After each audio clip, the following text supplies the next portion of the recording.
It was a small town, about 4,000 people, and about 10% were Jews. We had been living together for generations.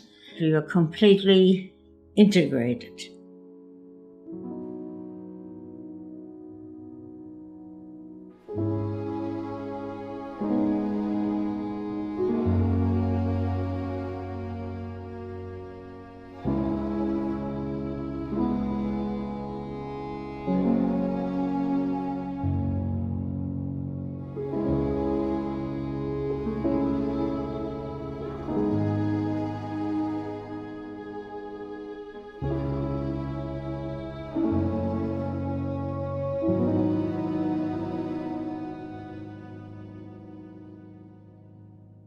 I still remember I was always an avid reader, which I still am to this day.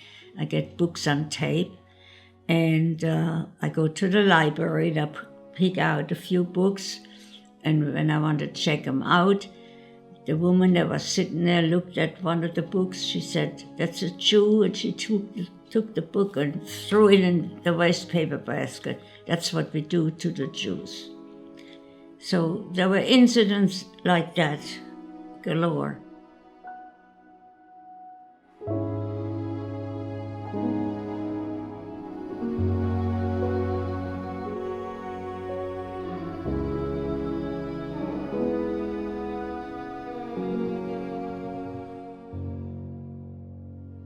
Kristallnacht, we were there in the synagogue, in the room. Somebody banged on the door, "Get out, get out." I don't know who it was to this day, but he saved our lives. We ran out like crazy. Shots were fired, and on the way we turned around, the synagogue was set on fire.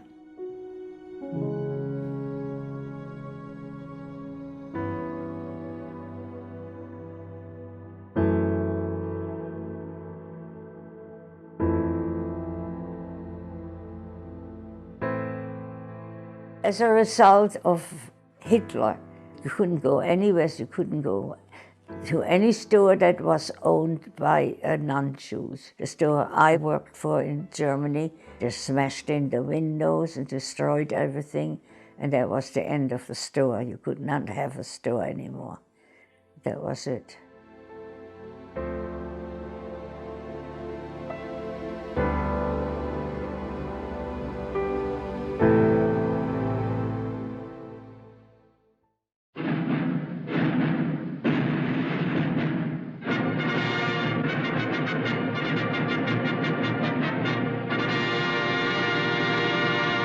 There was a movie house, and the owners had been very friendly. They still were, and they knew that I liked Shirley Temple movies. She was like a contemporary of mine. So he told me, "If you want to see the movie, you come while the film is on and the place is dark, and as the credit come on at the end, you go out again. Nobody will see you, and you come whenever you feel like it." So that's how I got to see the Shirley Temple movies.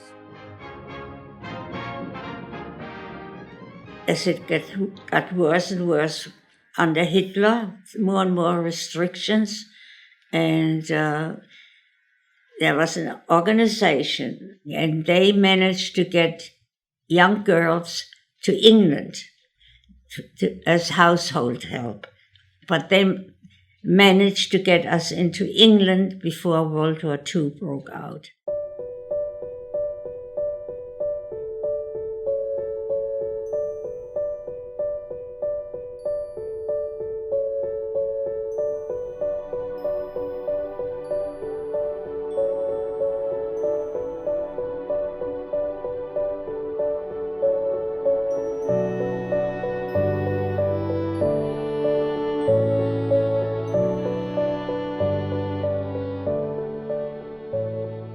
Even though money was tight, I made all of $13 a week, and $9 would go for room and board.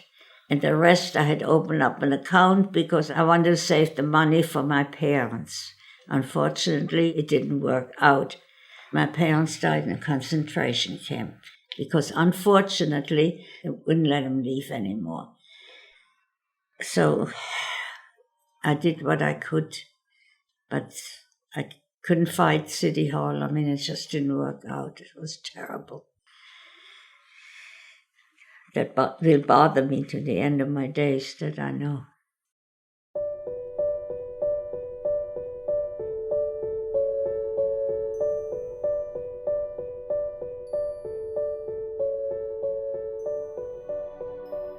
I met him, there was a get-together of refugees, we were called at the time, and there I saw my husband, he saw me, actually like across the crowded room.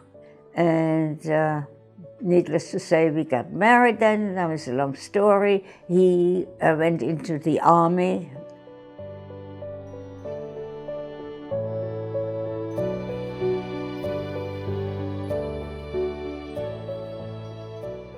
As soon as times are a little bad, the Jews are going to be blamed. So there is a lot of anti-Semitism in this country. Let's not kid ourselves. As a matter of fact, I experienced discrimination, and there was at the beginning when I was here, and it shocked me to the core.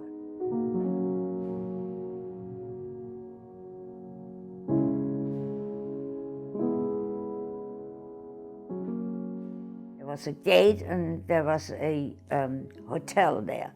On the gate was a sign, "No Jews." This is the United States. We came here for that. So we talked about it, and then we decided, well, we have no choice.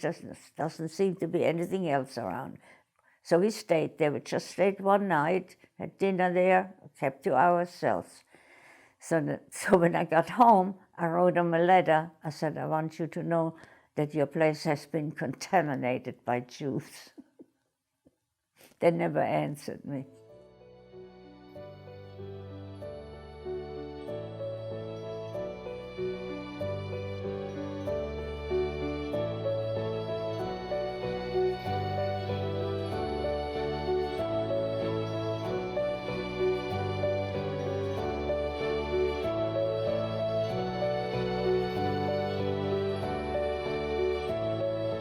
The idea of buying a house, that was something, to me, that was like getting my own castle, and here I am. And I fell in love with Staten Island, can I tell you? We were married for 50 years, and unfortunately, I lost him after that. 2 weeks before our 50th anniversary. And ever since, I'm alone. I have, from his side, thank God, they were just here last Saturday. I have nieces and nephews, and they're very good to me. They come to visit me once in a while. And, I don't demand anything of them, but if I needed them, they would be here.